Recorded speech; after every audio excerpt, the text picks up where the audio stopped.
This is LP Giobbi. Listen up, children. You are listening to Femme House Radio. I said listen up, children. On Diplo's Revolution, Sirius XM. A wonderful night is made as much by the dancers as the music. Guided as much by the spirit of joy in the room as by the hand which reaches for the next record. Each of us has a role in tonight's experience. We all play in the band. This is LP Giobbi, and I founded Femme House, a 501c3 foundation and educational platform that teaches the technical areas of music making for women, non-binary, trans, and other marginalized gender identities. Every week, I will be interviewing and spotlighting women in music while bringing you the best dance tunes from around the world. Our next guest on Femme House Radio is producer and DJ VNSSA. She has released on Dirty Bird, Higher Ground, Sweat It Out, Box of Cats, and many, many more. And she has a Beatport #1 with Walker and Royce on Black Book Records. Her live sets cover all genres of house and techno, and she has performed with Chris Lake, Claptone, Nora En Pure, Cassian, and Fisher, to name just a few. VNSSA, it is so awesome to have you on the show. Thanks for having me. Yes. So tell us your origin story. How did you get into producing and DJing? My origin story. So I used to drum in like a few bands after high school. Well, I'll go before that. I did music in school. I was in band and I was in orchestra, and I took piano lessons as a kid. So I knew how to play like a few instruments, but not like, I wasn't good. It was like mediocre at best. But so after that, I started playing drums. I just wanted to start playing drums, and I started a band with a few friends, and we did like some little tiny mini tours and just played locally a lot. And I kind of wanted to just start making my own music and kind of being my own band where I could write all the different parts out, because I feel like I was already writing like the keyboard parts anyways as well. So I kind of wanted just to write the whole thing myself. And then I started going out to like DJ shows and like clubs and stuff. And I was like, this is it. This is how I can be the whole band.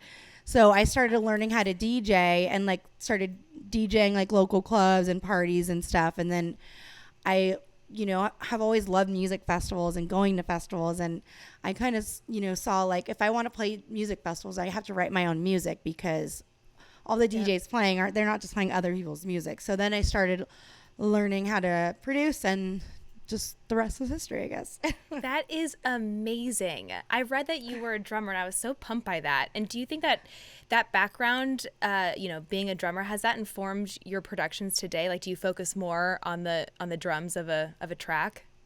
I mean, I don't know if I focus more on them, but I think drumming has definitely helped me with DJing and producing. Just like being able to read drum music and like keep rhythm is like so important for DJing, So I feel like it kind of gave me like a leg up on DJing. Totally. I felt like more of like a natural, because I had been playing drums for a while. Oh, that is so rad. I actually just was in the studio recording a drummer. I was just like, just go. Make all sorts of different beats, because I find that sometimes I'm like, okay, I mean, the kick is always, on every beat, and like hi-hat on the upbeat. Like, I kind of want to start experimenting with different drum patterns. So I sort of recorded a bunch of different patterns, and then I'm trying to like, layer that with electronic drums and stuff. But so I was just, when I read that you were a drummer, I was like, she could do that herself. That's so cool. Yeah. I'm trying to like figure out how to do like live drums during my sets. So that's something I'm trying to like work on, like in maybe like next year, starting to do like live drums while I DJ as well. I am here for that. I will be whenever that happens, front row. You just kind let of me inspired know. me, because you do the piano. I'm like, dude, I should do that with drums. That is also so like powerful, and I mean, to see a female drummer always pumps me up. So that would be such a cool. I mean, maybe even like starting with a drum pad or something. I think that is a great idea. I used to have a drum pad when I first started, but when I first started, there were like the places I were playing weren't set up to have like any sort of like it was like little that bars still and stuff. To me. Yes. I'm like, yeah, exactly. Where's my keyboard go? It's like, okay. Totally. Yeah. Wait, are you wearing a Grateful Dead shirt right now? I wore my LP Giobbi shirt today. I can't even. That is an amazing Dead shirt. Where did you get that? What is the Urban story? Outfitters. Okay, I was recently talking to Dead & Co.'s manager, about how hard they're slaying. Like they just did a collab with Levi's. They're like their licensing on their merch is just. I'm like they never have to tour again. You're just printing money right now. I mean, they're great designs and like the little bears and stuff are really cute. But I have two of them. I don't know where I might have got them both at Urban Outfitters. I don't know. One of them's really old, and then this one I just got recently. And people are like, "Oh, do you like the Grateful Dead?" I'm like, "No, I just like LP Giobbi." And I call them my LP Giobbi t-shirts. I am obsessed with this. That is absolutely amazing. I love this so much. Truly honored. So I can't wait to share this with my team. You just, you just had an absolutely next level insane weekend. Yeah, it was crazy. It was probably like two of like the biggest crowds I've ever played for, or three actually, because I played a club show too. When did you play a club show? I played the Lollapalooza after party in Chicago on Friday, and then I played my Lollapalooza set Saturday, and then hard on Sunday at the NOS Center. It was a long weekend. Okay, I'm so excited to talk to you about this. How is your okay? So I saw the photos, I saw the content. The audiences were packed. Your sets were huge. Are you exhausted on Monday? Like, what is do you feel fueled from this, or do you feel I mean, it's kind of like your mind has energy but your body doesn't. So it's like you know, like you're like pumped up and fueled up from the show, but like your body can't do anymore. I think for like those 3 nights I got a little bit over 3 hours of sleep each night. So like Monday, I'm like usually Monday, I'm sleeping all day on Monday. Like I turn my phone off. I really don't do anything on Mondays. Wait, really? Gosh, I love hearing this because I have been trying to maintain like, you know, a normal like wake up early on Mondays and do it. And I am not feeling great. So you just give yourself that. When like we have to catch up on sleep at some point, you know? So like I try to get on like an early schedule, but it's just so hard when we're traveling so much. So a lot of times it's like, you know, I usually just take Monday off, and if I need to, Tuesday too. And then because oftentimes you're traveling on Monday, which is not an off day. Traveling is not an off day. No. Traveling takes a lot out of you, especially if you have connecting flights, and it's just like you just want to get home, you know? It's crazy how traveling, like you think like, oh, I'm just going to be sitting on an airplane, like I can work or whatever. But it's just like time evaporates into thin air. Like the amount of energy it takes to like, okay, where's the Lyft ride once I land in this airport? Like it just really does take a lot. And I'm trying to like be kinder to myself and like, okay, when you're traveling, don't schedule that much. Like don't put that much on your plate because that's what you're doing. Yeah. You kind of have to like, it kind of sucks because a lot of times I land in, like, I have some friends in that city where I'm at. I'm going to play that night, but, you know, they want to plan a dinner and plan all this stuff. But it's like, by the time you finally, like, get to your hotel room and check in after getting to the airport, doing all that, it's like, I need to just, like, rest before my show. It's just because, like, once you start socializing with people, too, it's like, you don't realize, like, socializing takes up a lot of energy, too. It's not just, it's just, like, exuding so much energy, and you kind of have to conserve that for the show. So I kind of try to like, I take some time to myself and just chill in my hotel room before a lot of times. So you just don't have the energy. I'm hearing this totally. And I'm hearing this actually from quite like the last handful of guests I've had on Femme Radio. Like this is kind of a consistent, like we have figured out our boundaries. We can't do this big pre-hang, like dinners, partying. Like it's just having to have a little bit of boundary around that. And then, you know, afterwards you usually have energy from the show and then maybe you can like socialize and whatever. But I'm trying to I wanted set that boundary for myself better. Yeah, I think it just makes your life easier. And, you know, it varies too. Like if you only have like one show in LA on that weekend, then it's like, okay, like I can hang out. But if you're traveling all over the place and you have like 3 shows, it's just like, I need to only rest because I'm going to be so tired. It's so true. So do you feel recovered from this insane weekend? I do. I think I slept like 9 hours the past like 2 nights, so I feel pretty Which good. Actually isn't even, I mean, I know I have a friend who sleeps 9 hours like every night, so I know. So I wish I could get 8 hours, but I think my usual is like around 6. Only 6? Which might be a little low, but and you can function? At 6? I feel like if I did that multiple days in a row, I couldn't function. I'm good with 6. But there are some days where I'll have and all of a sudden I'll just sleep like 9 or 10 hours, you know? That is so, I It's mean, maybe really hard I to guess regulate. it's kind of, it is so hard to regulate. And like, and I've read so many articles about how like, it's not necessarily how many hours you're getting, but like the sleep consistency, as in like when you go to bed and when you wake up. And if those are consistent, then you're like supposed to be healthier. And I'm like, well, shit. Like those are never consistent. Yeah, I need to just stop reading those articles. It makes me feel bad. I read something too saying that like you never get really good sleep unless you're in your own bed. So even if you get like 8 hours in the hotel, it's like worthless. I'm like, like, what do you want from me? What am I gonna do? What here? the fuck are we supposed to do out here entertaining people? Okay, so this is something I'm obsessed with asking people just because I'm a nut. But so do you have like a daily schedule? No. And like is every day just like completely like you don't have any sort of consistency? I don't have like a daily schedule, but I have like, you know, like windows of time where I like to do certain things.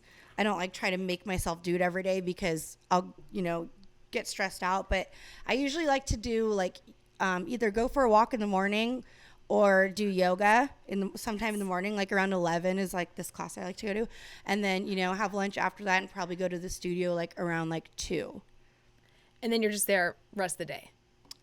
Yeah. And, you know, sometimes it depends on what kind of day I'm having in the studio. Totally. Sometimes I'm here for an hour. I'm just like, bye. I love that. So when do you do like emails? And like, see, this is what I'm trying to figure out. I'm like really struggling. I kind of do that when I'm in the studio too. It's kind of like work on music, take a break, check emails, socials a little bit here and there. And then like, you know, maybe get up and stretch, maybe have a snack, and then go back into music. So it's like periodically throughout the day. And okay, and that's just sort of like you just get there and work on whatever you need to see. Because I'm like, even like, okay, this is really what I'm struggling with. Mm-hmm. Like your crate digging day, you know, like, or even like I get sent a lot of promos. I'm sure you do too. Yeah. Especially for the radio show. So like, when do you like, and how often do you like go do like a crate digging promo listen day? You know, I haven't been doing it as much as I normally do, just because I feel like I have a bunch of music, like when clubs were shut down and stuff. I have like a bunch of stuff I want to play when they were shut down, like since then. So I haven't been doing it as much because I feel like I still have a lot of like unheard music. But I would say usually about like once a week. That's maybe what I try to do, and I feel like I'm so behind on that, and I have a folder. I'm kind of behind right now. Yeah. Things are okay, and life is happening really fast, and I'm just like, I feel like there's no time, you know. From like 0 to 1,000, I was like, okay, I know that like before the pandemic, like I toured and I like figured out how to like be a productive person, but like all of a sudden, I feel like it's the hardest thing in the world. I know. I'm just crazy. always behind.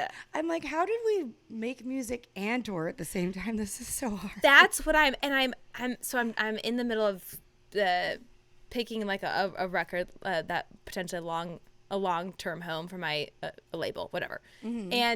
And like as we're doing that, I'm like, you know what, I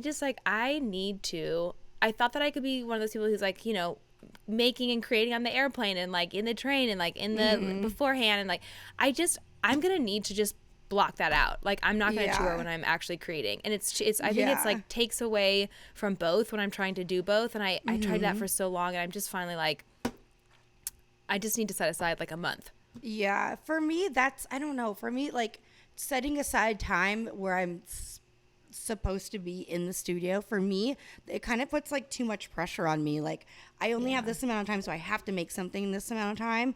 So I kind of just like when I go to the studio, that's why I said if I'm having a crap day, I just leave, because I'm gonna get frustrated and get mad. But if I feel creative, I'll go to the studio right away. You know, it's kind of like you have to just kind of be in the right mood, you know. But good for you listening to yourself. I'm like, no, you will stay here. It's taken me a while to get to this point. I mean, that works for a lot of people, though. You know, it just doesn't work for me, I've learned. So it's just personal at peace preference. With that. Totally. Good for you. Yeah, you just have to do what your body wants to do, you know. Good for you. That's true. Okay, I'm going to ask you like a completely selfish question that I'm so excited to ask you because you're such a great DJ. How do you prep for a set? Are you like, do you like put like 60 tracks in this crate and you're like, I know the vibe of this venue or this club or this festival, so like I kind of, you know, or are you like, okay, I played a really great, you know, show a few weeks ago and I imported that history and I'm kind of gonna like maybe like Tetris some of my sets together to, or like what does your prep look like? I guess usually what I do, I kind of, you know, first you have to figure out like is it a club or a festival, and like what time you're playing. Like if I'm playing the festival at like 2 or something, I kind of want to play like some more chiller, like more disco-y daytime vibes, you know. And if it's like a late night club show, then I want to like probably bang it out, you know. So I'll base my playlist I make on that, and I'll probably put like, I don't know, like 30 or 40 tracks in like a playlist. I'll know what I want to start with. That just the first song I want to start with. I'll have like a good like intro opening song. And then from there, I'll kind of just like feel the audience and just feel the vibe. But I'll also have like my old playlist and I'll know like which songs went off the last time I played a club like that. And I'll go back and like incorporate those. Like, oh, I know this song always goes off. Like I want to play that song. And like I'll have songs that I definitely want to play.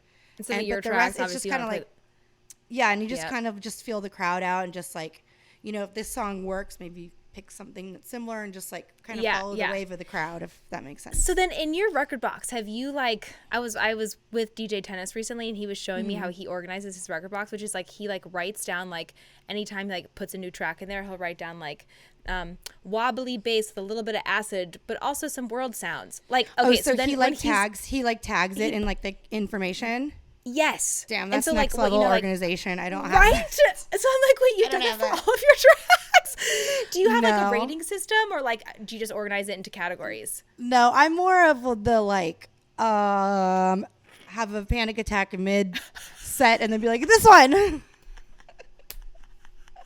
one of my goals. I want to be more organized when it comes to like my playlist. But a lot of times I just wing it. Like I'll go through old playlists and pick stuff. Like I don't know. That takes a lot of time because half the time I put music on my stick that I've never played and I don't know if I ever will, you know? So it takes a lot of time to just like label each one like that. Props to him. It's insane. I mean, know, he is an amazing DJ, so that might be and also he's playing like 8-hour sets, you know, like actually. And I just feel like you have to have and like, I feel like in the US more, you know, where like you have an hour slot and like maybe 2 or 3 if you're lucky. And like literally he's like, I just finished an 8-hour gig in Mexico City. I was like, what? Yeah. No wonder you have to do that. That's I know, insane. right? Yeah. What exciting things do you have coming up that we can stay tuned for? Let's see, just a lot of festivals and clubs and shows all over the place show right now. Show after show. So rad. Let's see. I have a new track coming out this Friday, which is August 6th. Yes. I think this will air after. Well, maybe I should make this the house hymn for my show this week. What is the track called? Yeah. Can you send it over to me? Yeah, it's called Chemicals, and it's a remix for Peking Duck. Amazing. I can't wait to hear that. Well, that's it's like a breakbeat. I'll send it over to you. Okay, so awesome. Well, I'm loving your productions. And then final question, what advice would you give your younger self? I know it's a little bit heady, but I don't know, probably just like not to sweat the small stuff. I'm like a worrier. I worry all the time about everything constantly. And like most of the stuff I worry about doesn't matter and never did matter. So just maybe. I'm going to tell my adult self that actually. So yeah. I know. I'm kind of telling myself that right now. So true. Well, that is awesome. I'm a huge fan of yours. I mean, what you're doing for the scene is so huge. Thank you so much for being a guest on Femme House Radio. I absolutely adore you. Oh, thanks for having me. This is LP Giobbi. Listen up, children. You are listening to Femme House Radio. I said listen up, children. On Diplo's Revolution, Sirius XM. A wonderful night is made as much by the dancers as the music. Guided as much by the spirit of joy in the room as by the hand which reaches for the next record. Each of us has a role in tonight's experience. We all play in the band. This is LP Giobbi, and I founded Femme House, a 501c3 foundation and educational platform that teaches the technical areas of music making for women, non-binary, trans, and other marginalized gender identities. Every week, I will be interviewing while bringing you the best dance tunes from around the world.